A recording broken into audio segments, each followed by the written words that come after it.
Southern California who's part of the Avocado Commission, and he was asking me, do I pay attention to country of origin when I go to the supermarket? And you know, it's something that I've been paying attention to, and it's amazing how much food comes in from other countries today. Yep.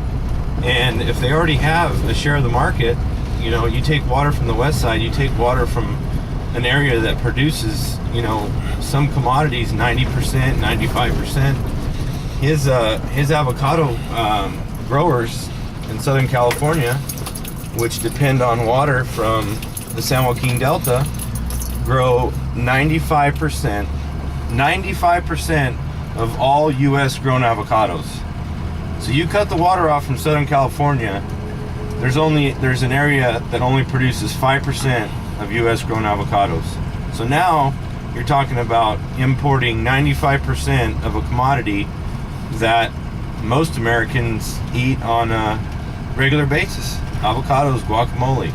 I mean, you don't realize, you know, the risk we're taking by depending on other countries, other nations to produce our food.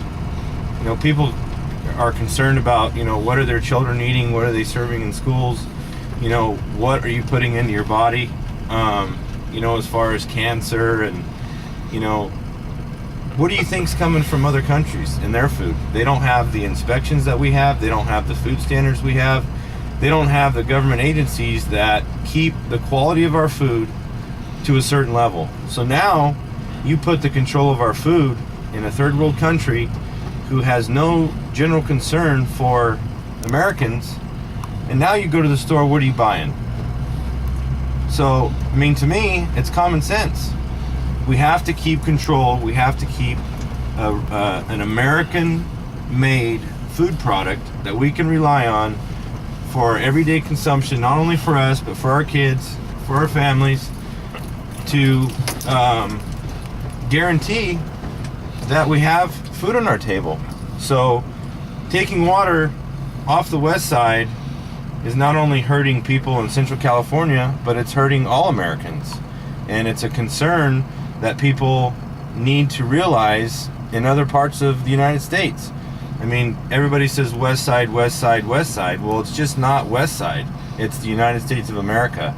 So, you know, this water situation has turned into, you know, a situation from, you know, fallow ground to, are you going to be able to go to the store and buy an avocado that's produced in the United States? Or is it going to be produced in Chile, Mexico, Argentina? You know, where's it coming from? So I think that's one thing people really need to pay attention to. You know, are you comfortable relying on other nations for your food? And what does that do to our national security? So that's one thing that I'm concerned about. That's one reason why I take so much pride in being a farmer, being a grower, because I'm providing food not only for my family, but for other Americans, and I'm providing a safe food, a quality food, a food that's going to not only help me, but help my fellow Americans.